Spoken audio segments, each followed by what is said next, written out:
Welcome back. I'm Shireen with Olive Street Designs, and today this is my project, or projects, I should say.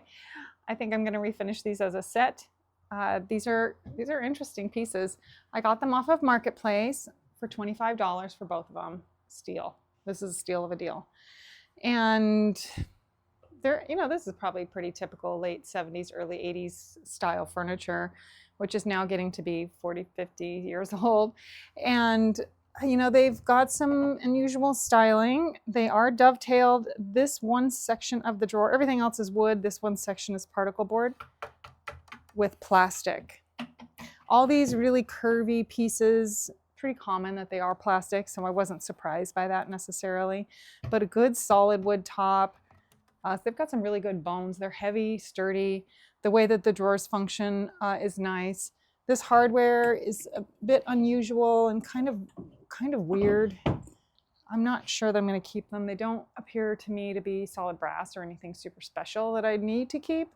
So I might freshen all of that up. This dresser is sitting on, my dollies right now, but it's a little low. I feel like our bedrooms now, the beds are tall, everything's tall, and I think I need to add some height, at least to this one. And since I'm going to do it, I might also do this one, but just maybe add some either legs or build new bases for them. So follow along on my journey as I transform these into something really fun. I think we're going to go bold, do something kind of crazy with them, maybe. I don't get totally crazy, but we're going to take it maybe into some color. So it'll be interesting to see where we go with it, but follow along. I'm Shireen with Olive Street Designs, and I'm showing the process of furniture refinishing so you can learn too. Be sure to subscribe and follow for more. Okay, first thing I have to do is get this big bulky hardware off of here. It is interesting. I get that I'm probably going to have some comments saying, I loved it, you should have left it. I felt that they were a bit dated, and I kept smashing my fingers in between where they met each other at each drawer. If you didn't have your fingers in the right spot, your fingers were getting smashed in between the hardware, and I was just not feeling that. So it did come off, and now I've got to get these cleaned. They are filthy dirty. Of course, they've been sitting in my shop for a while, but they were, out on somebody's back porch when I picked them up, and things just get really dusty. So here you go. You can see how dusty things get. And once I get these cleaned up, I'm starting to develop a plan. I didn't have a full plan, and I decided to clean everything because sometimes you're like, why are you cleaning everything before you get started making it all dirty again? Well, I'm getting off of years of dirt and grime. Put your PPE on, and now we're going to use some stripper. So I decided after I got everything all cleaned, I don't know that I would have cleaned if I was just going to do stripper, but I've decided that I'm going to strip the tops of these. They're oak.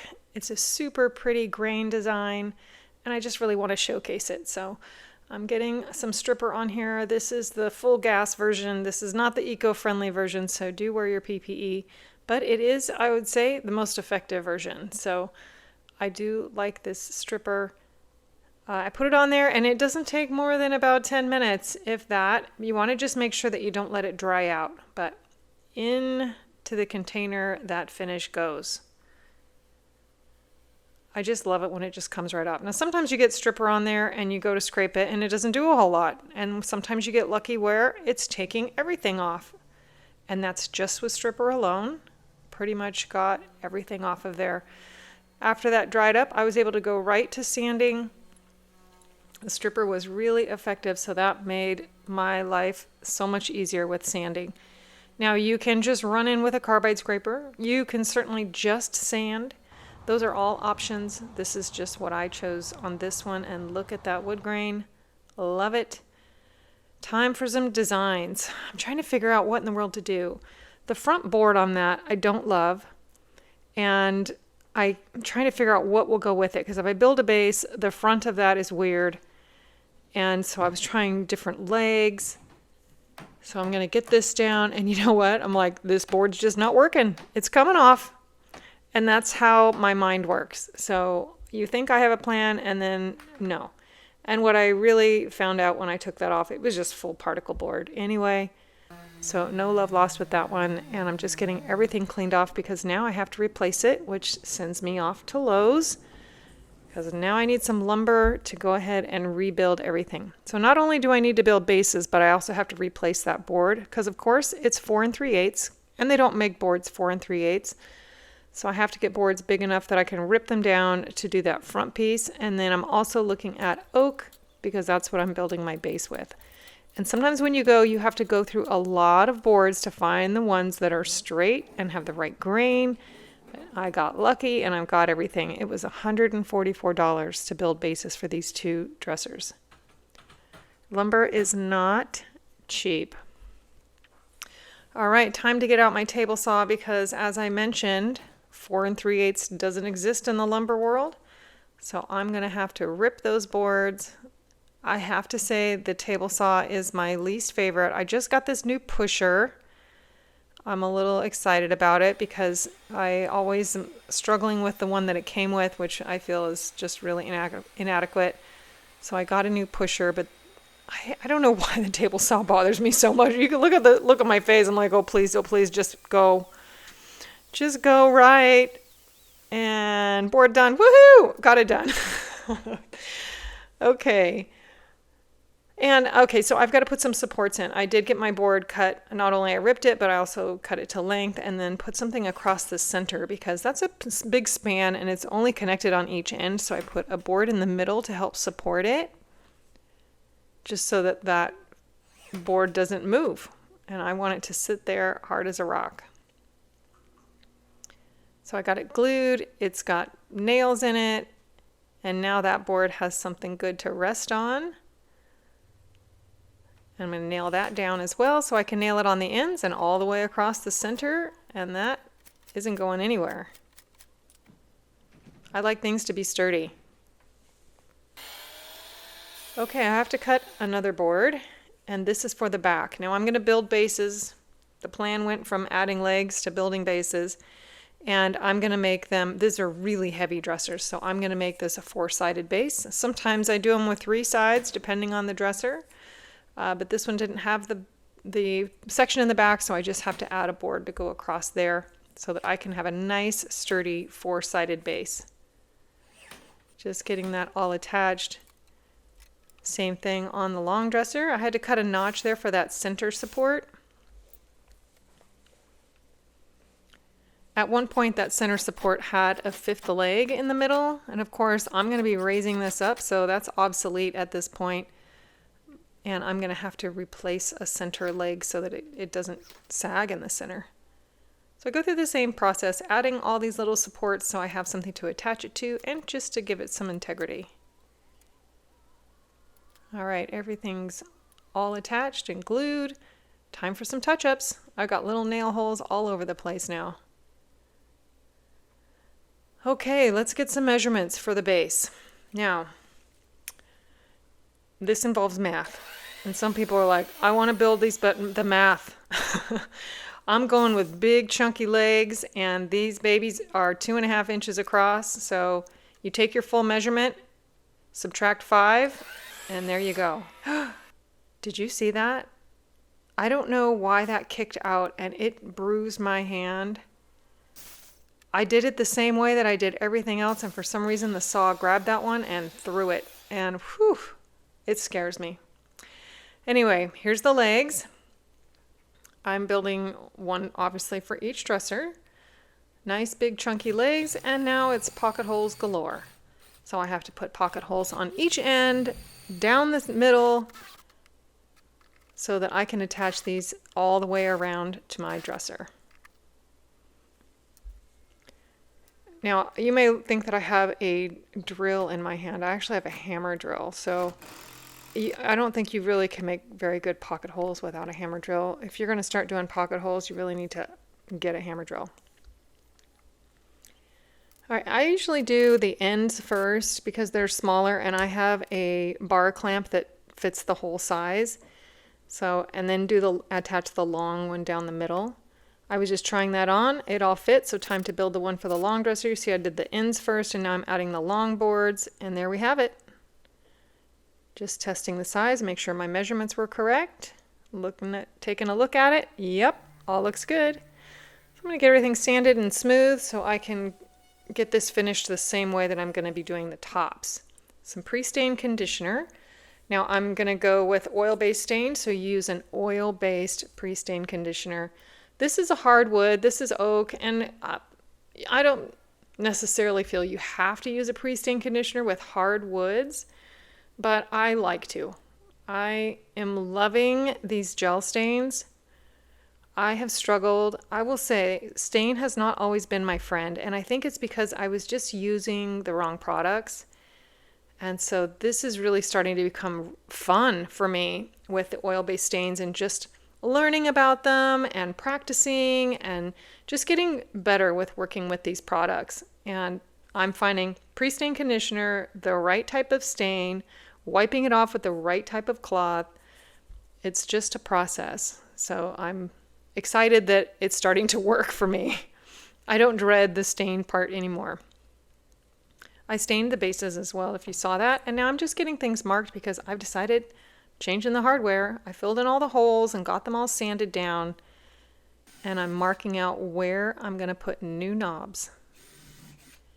These are tricky. I mean, if you're looking at the design on these drawers, you're like, what do you even put there? You can't put pulls or anything, so I did decide on a simple knob because we've already got a lot going on. This is busy. So I did do something simple. Got everything drilled, and now I'm sealing. This is the next morning. I'm sealing the stain. I let it dry overnight. This is shellac. And I like to do this because I'm going to switch products.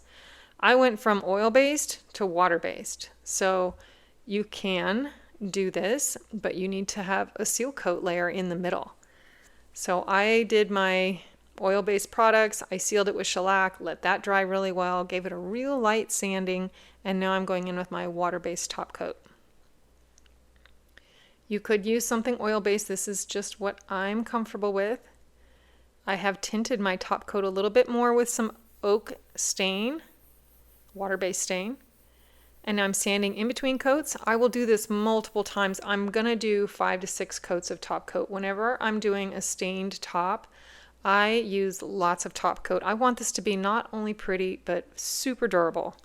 So I'm going to do that top coat, sand, wipe it down, top coat, sand, wipe it down over and over. All right, while all that's drying, I'm going to address my hardware knobs. Now, you may have just briefly noticed there that they're similar in color, but they're not all the same. So this is the result of me ordering knobs several times, and sometimes they come and they're all exactly the same, and sometimes they're not. So I'm painting them all, so now they're all going to be the same. And lo and behold, I forgot to add this center leg. Folks, don't do this. Remember to do it while you're building your base. It makes your life so much easier, but I got a piece cut out of the center. I'm putting pocket holes in it, and I'm going to attach my leg in the middle that way. It worked, but it would have been much easier had I done that before I built the base. Some little felt feet for protection on the floors, and my base is done. I'm taping these off because, as I mentioned before, the drawer faces are particle board, and although they are dovetailed and connect to the drawer boxes, and the back of the drawer boxes are dovetailed too, they're good quality, but that particle board needs to be addressed. I had stain all over it. It did not look good. And there's just no way to strip that and make it look any better, so I decided to paint it. And the sprayer would not get in there. So I've got a foam brush, and I'm really pushing it into that area. And it will just make this look so much better. And this is top coat. I did 2 to 3 coats of paint, and then this is top coat. And I'm doing the same thing. I'm pushing it in there because particle board does get really dry and brittle, and I want to just keep it all really protected. Speaking of protection, it is time to get everything sealed off because I don't want any paint now on my beautiful stained top. I put a perimeter of tape, and then I'm using saran wrap. This is like Kirkland Costco saran wrap. Get my tent all set up, and in we go. I call this my transformation station. Time for some primer, and I am straining my primer. You don't always see me use a strainer. I know there's lots of different strainers. I just use a fine mesh tea strainer, and it works great. I'm getting to the bottom of the gallon, and sometimes I get little particles in there and they will clog my sprayer, so I was totally straining it. Thank goodness I have a sprayer, because doing this by hand, whew, would not be fun. So the sprayer does make quick work of it, but it is still some work to get all these little areas covered. I love the swirls on this. I did put this on my Facebook and Instagram stories and had people vote on keep the details or take them all off and start fresh and build new details, but I thought they were kind of cool. So I decided to keep them. Even though those little details are plastic, I still think they're kind of neat. All right, I did not film, or my camera stopped working during the painting process of the first coat. So just imagine that I was doing that. And this is the second coat. I love this color. This is a new color to me. I saw another dresser on social media in this color, and I was like, I have to have that for this set. What is it? Thankfully, that creator was nice enough to share it with me, and I will share it here in the comments as well. This is a really kind of chameleon teal. It's bluish green. This is my top coat layer. So I did 2 coats of paint. I did 2 coats of top coat and let this dry really well. Time for the reveal of that top. It got no paint on it. And look at the sides of the drawers. Nice and clean and tidy. I love straight lines. You see, I added my hardware there. Again, nice simple pulls. Time to install the bases. I spent all that work on everything. You saw I had blankets on the floor, being very careful. And now it's just putting pocket holes around the perimeter just to make sure everything is nice and secure.